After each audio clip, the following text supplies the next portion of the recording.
कि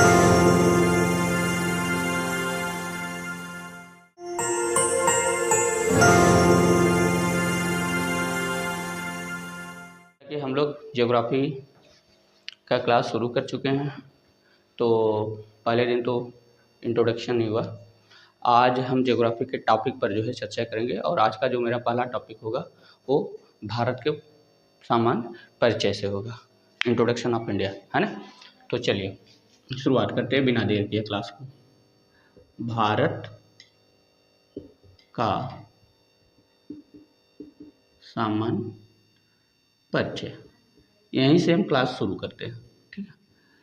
तो देखिए, किसी भी देश या किसी भी प्लेस के बारे में या किसी भी प्लेस का जियोग्राफिकल अध्ययन करना अगर आपको है, ठीक है, तो उसको सबसे पहले हम उसको समझते हैं, उसकी अवस्थिति को समझते हैं ना, कि वो है कहाँ पे, ठीक है कहाँ पे इन द सेंस कि अगर जैसे मान लीजिए अवस्थिति को समझना है, जैसे हम भारत पढ़ रहे हैं तो भारत की अवस्थिति, ठीक है, अगर इसकी अवस्थिति को समझना है तो दो तरीके से समझते हैं। एक तो उसका मानचित्रण अध्ययन होता है और दूसरा क्या होता है उसका ग्लोब पर अध्ययन, यानी ग्लोब पर भारत कहाँ पे है, ग्लोब पर हम भारत को कैसे निर्धारित करेंगे, ठीक है, और मानचित्र पर हम भारत को कैसे समझेंगे कि मानचित्र पर भारत कहाँ पर है। क्लियर, ठीक। तो इसको समझने के लिए यानी कि किसी भी प्लेस की अवस्थिति को समझना है तो इसका निर्धारण दो तरीके से हम कर सकते हैं, यानी कि आसानी से समझना अगर है तो दो अलग अलग तरीके से हम इसको जोड़ करके समझ सकते हैं। एक इसका हम खगोलीय अध्ययन करते हैं और दूसरा हम भौगोलिक अध्ययन करते हैं, भौगोलिक, ठीक है। अब खगोलीय और भौगोलिक अध्ययन, पहले हम इन दोनों के बारे में समझ लेते हैं कि भौगोलिक अध्ययन में हम क्या सीखते हैं, ठीक है। तो भौगोलिक अध्ययन में क्या होता है कि जैसे मान लो कोई भी प्लेस आप लेते हैं, ठीक है, जैसे मैंने एग्जाम्पल में भारत दिया, चूँकि हम भारत का इंट्रोडक्शन पढ़ रहे हैं, तो अगर हम एग्जाम्पल में भारत को ले रहे हैं, हमें भारत का भौगोलिक अध्ययन करना है, तो हम इसमें क्या क्या सीखेंगे। पहला पॉइंट, भारत के भौगोलिक अध्ययन में हम पहला पॉइंट सीखेंगे कि ये किस महाद्वीप का भाग है, किस महाद्वीप का भाग है, ठीक है। दूसरा पॉइंट हम यहाँ पे सीखेंगे कि अगर किसी भी महाद्वीप में है भारत, तो उस महाद्वीप के क्या किसी प्रायद्वीप का पार्ट तो नहीं है, यानी इसका प्रायद्वीप, अगर ये किसी प्रायद्वीप से जुड़ा है तो उसको समझते हैं।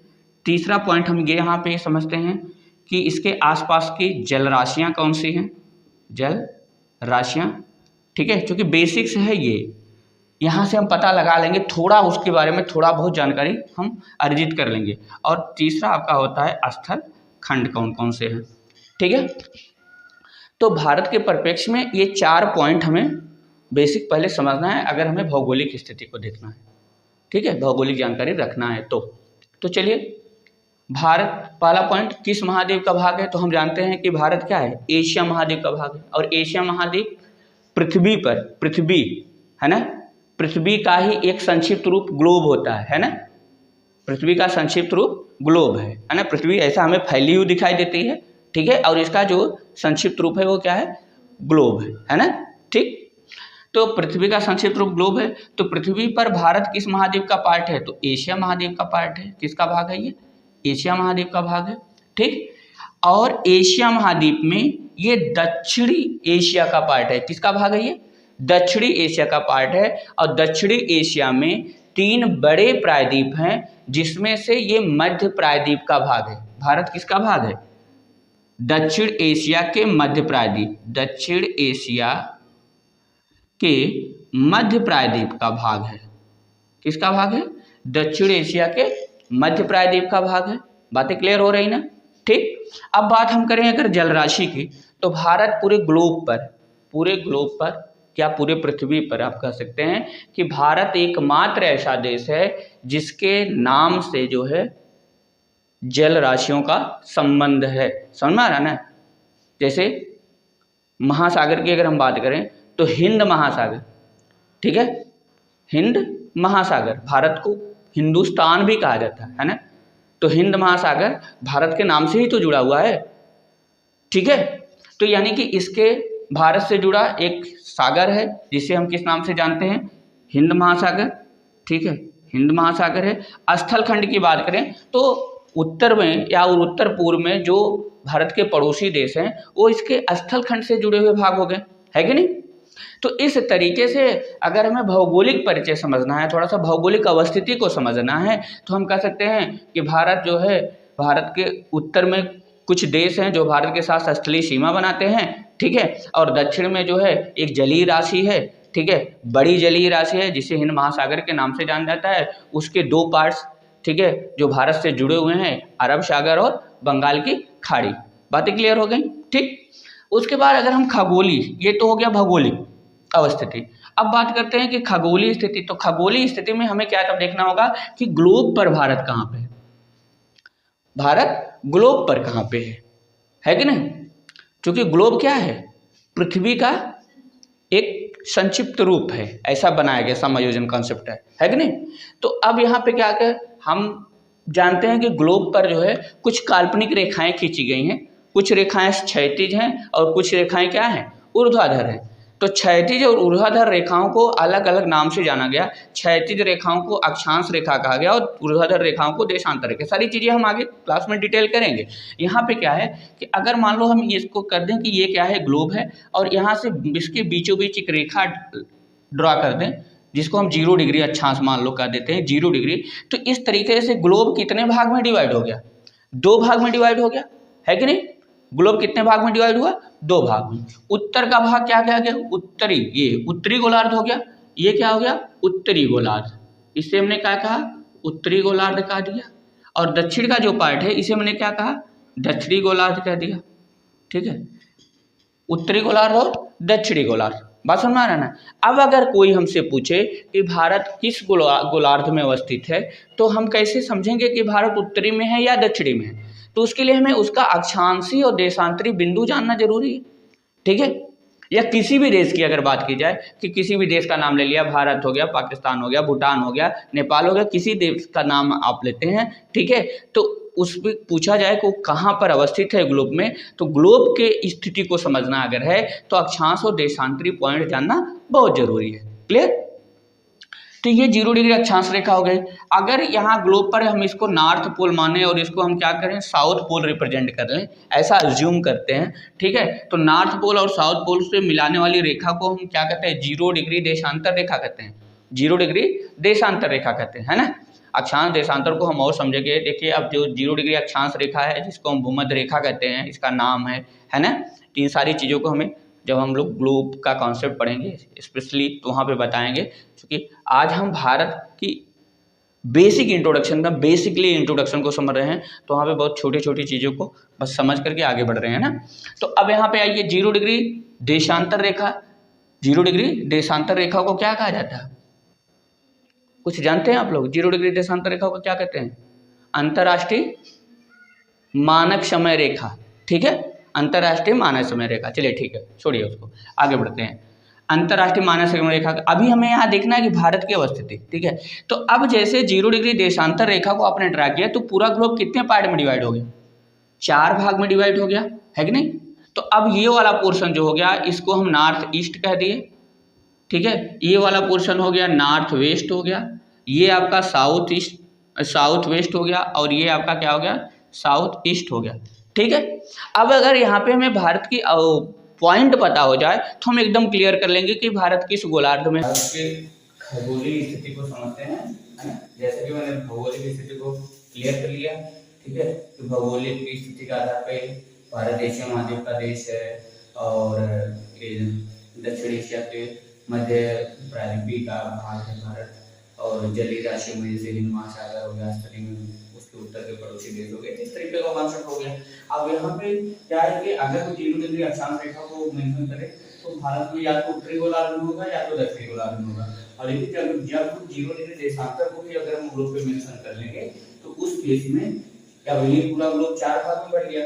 तो भारत या तो यहाँ होगा या यहाँ होगा या यहाँ, चारों में से कहाँ पे होगा, ठीक है। तो इसके लिए हमें भारत का अक्षांशीय और देशांतरी बिंदु पता होना जरूरी है। तो आइए देखते हैं, हम कर देते हैं कि भारत, ठीक है। अब ये भारत का अगर मान लो कि इस तरीके से पॉइंट कंफर्म करते हैं, ये नॉर्थ, ये साउथ, ये ईस्ट, और अगर वेस्ट ये पॉइंट हम ऐसा एज्यूम करें, ठीक है। तो भारत का जो सबसे दक्षिणतम बिंदु है वो 6 डिग्री 4 मिनट नॉर्थ है, सबसे उत्तरी बिंदु है 37 डिग्री 6 मिनट नॉर्थ, और भारत का पूर्वी बिंदु है 68 डिग्री 7 मिनट ईस्ट, और पश्चिमी बिंदु है 97 डिग्री 25 मिनट ईस्ट। इस तरीके से मैंने देखा क्या कि भारत के संदर्भ में जो अक्षांशीय और देशांतरी बिंदु हैं ये नॉर्थ और ईस्ट को रिप्रेजेंट कर रहे हैं। इससे ये जाकर के क्लियर हो गया कि भारत जो है कहाँ पर नॉर्थ ईस्ट में है, यानी कि भारत ग्लोब पर कहाँ पे है, नॉर्थ ईस्ट में है। तो अगर जैसे हमारे एग्जाम में क्वेश्चन इस तरीके से आते हैं कि भारत किस गोलार्ध में अवस्थित है, तो हमारा जवाब होगा जब गोलार्ध की बात कर रहा है तो वहां पे सबसे पहला पॉइंट में ये समझना है कि भारत उत्तरी गोलार्ध में हो गया, क्योंकि 0 डिग्री अक्षांश के उत्तर में है इसलिए उत्तरी गोलार्ध हो गया, ठीक है। अगर यहाँ पर उत्तरी गोलार्ध के साथ साथ जो है, अगर मान लीजिए ऑप्शन उत्तरी गोलार्ध ना देकर के उत्तर पूर्व, उत्तर पश्चिम, दक्षिण पूर्व, दक्षिण पश्चिम दिया है, तो उस केस में भारत कहाँ पे है, उत्तर पूर्व में है, ठीक है। तो भारत की अवस्थिति क्लियर हो गई खगोलीय दृष्टि से कि भारत या तो इसका एक आंसर होगा भारत उत्तरी गोलार्ध में, या फिर हम भारत के परिपेक्ष में क्या करते हैं, उत्तर पूर्व गोलार्ध में। समझ आ रहा है? इस तरीके से ये हम भारत की अवस्थिति को समझ लिए, ठीक है। अकॉर्डिंग टू हम कह सकते हैं मानचित्र का कॉन्सेप्ट भी क्लियर हो गया और ग्लोब का भी कॉन्सेप्ट क्लियर हो गया, ठीक है। यानी कि भौगोलिक परिस्थिति भी स्थिति उसकी क्लियर हो गई और खगोलीय स्थिति भी उसकी क्लियर हो गई। तो अब अभी तक मैंने जो पढ़ा है यहाँ पे क्वेश्चन कैसे बन सकते हैं। पहला पॉइंट कि भारत किस महाद्वीप का भाग है, तो आप बताएंगे एशिया महाद्वीप का भाग है। प्रायद्वीप की बात करेगा तो मध्य प्रायद्वीप, दक्षिण एशिया के मध्य प्रायद्वीप का भाग है, ठीक है। भारतीय उपमहाद्वीप का पार्ट है, ठीक है। भारतीय उपमहाद्वीप में भारत के साथ साथ उसके उत्तर दिशा में उसके जो बॉर्डर वाले क्षेत्र हैं, देश हैं, वो भी आ जाएंगे, ठीक है। इसके अलावा भारत के संदर्भ में और इंपॉर्टेंट क्वेश्चन पूछे जा सकते हैं जो कि इस प्रकार से होंगे कि जैसे पूरे ग्लोब के संदर्भ में पूछ देगा कि भारत जो है क्षेत्रफल की दृष्टि से भारत का जो है कौन सा स्थान है ना, बेसिक परिचय है ये सब, ठीक है। तो पूरे ग्लोब पर क्षेत्रफल की दृष्टि से भारत का जो स्थान है वो कैसा है, 7वां। अगर मान लो कि पूरा ग्लोब है, इसमें ढेर सारे देश होंगे, अलग अलग महाद्वीपों में, ठीक है, अलग अलग देश है, तो यहाँ पर भारत की जो स्थिति है यानी कि क्षेत्रफल की दृष्टि से, क्षेत्रफल की दृष्टि से भारत विश्व का 7वां बड़ा देश है, ठीक है। तो इसका जो भौगोलिक क्षेत्रफल है, भारत का जो भौगोलिक क्षेत्रफल, ठीक है, पूरे ग्लोब का भौगोलिक क्षेत्रफल पूरे ग्लोब का 2.4%, पूरे ग्लोब का 2.4% जो है क्षेत्रफल भारत का क्या है, विस्तार है। अगर हम केवल भारत की बात करते हैं, अगर हम केवल भारत की बात करें तो भारत के टोटल जो इसका भौगोलिक क्षेत्र है उसमें इसका स्थलीय क्षेत्र कितना है और जलीय क्षेत्र कितना है, अगर ये बात की जाए तो लगभग 90% क्षेत्रफल, अप्रॉक्सीमेट 90% क्षेत्र स्थल है और लगभग 10% क्षेत्र, अप्रॉक्सीमेट 10% क्षेत्र क्या है, जलीय क्षेत्र। ये भारत के संदर्भ में, ठीक है। अगला जो बेसिक पॉइंट होगा कि अगर क्षेत्रफल की दृष्टि से भारत जो है विश्व का 7वां बड़ा देश है, तो इससे बड़े 6 देश कौन कौन से हैं, तो भारत से जो बड़े 6 देश हैं उसमें सबसे बड़ा देश जो है क्षेत्रफल की दृष्टि से रूस है, रूस के बाद फिर कनाडा है, ठीक है, फिर चीन है, ठीक है, चीन के बाद फिर ब्राजील है, सॉरी चीन के बाद संयुक्त राज्य अमेरिका, ठीक है, अमेरिका है, फिर ब्राजील, ठीक, ऑस्ट्रेलिया है और तब जाकर के अपना भारत आ रहा है। ये 7वां बड़ा देश है। बातें क्लियर है, ठीक। इसी तरीके से अगर हम जनसंख्या की बात करें, अगर हम जनसंख्या की बात करें कि जनसंख्या की दृष्टि से भारत विश्व का जो है विश्व में क्या स्थान बनाया हुआ है, तो जनसंख्या की दृष्टि से भारत विश्व का दूसरा बड़ा देश है। सुना ना, जनसंख्या की दृष्टि से भारत विश्व का दूसरा बड़ा देश है। तो सबसे बड़ा देश कौन सा है, सबसे बड़ा देश जो है चाइना है, ठीक है। तो जनसंख्या की दृष्टि से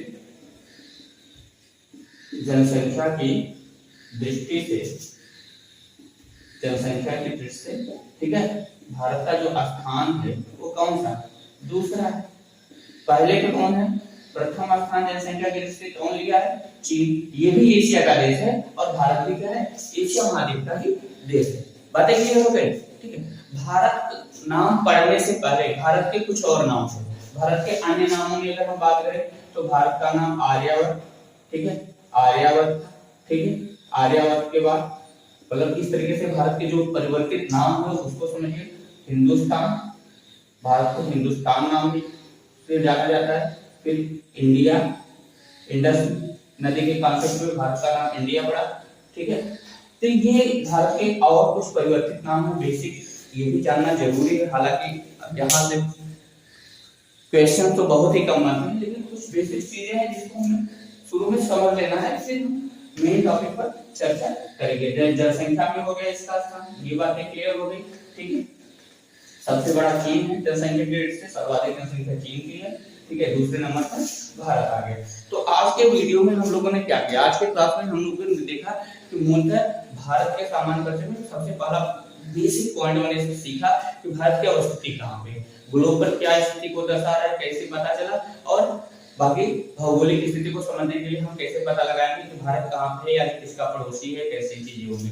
तो वहां पे हमने कॉन्सेप्ट को समझ लिया, जल राशि या स्थल राशि के को जोड़ करके हम भौगोलिक स्थिति को समझते हैं। अब भौगोलिक स्थिति में हमें अक्षांश और देशांतर रेखाओं का सहारा लेना पड़ता है। ये दो पॉइंट आपको एकदम ध्यान में रखना पड़ता है। अगर खगोलीय स्थिति ध्यान समझना है तो खगोलीय स्थिति के लिए आपको क्या पॉइंट रखना पड़ेगा? अक्षांश और देशांतर का सहारा लेना पड़ेगा, अक्षांश और देशांतर का सहारा लेना पड़ेगा। और भौगोलिक स्थिति, किसी भी प्लेस की भौगोलिक स्थिति अगर समझना है तो भौगोलिक स्थिति के लिए हम क्या करें? सहारा लेंगे स्थल खंड, स्थल खंड और जल राशि, ठीक है। जल राशियों के सहारे हम किसी भी प्लेस की भौगोलिक स्थिति को समझते हैं और खगोलीय स्थिति अक्षांश और देशांतर रेखाओं के सहारे हम समझते हैं, ठीक है। तो आज की क्लास में बस इतना ही। अब कंटिन्यू वीडियो इसी तरीके से आपको मिलता रहेगा। धन्यवाद।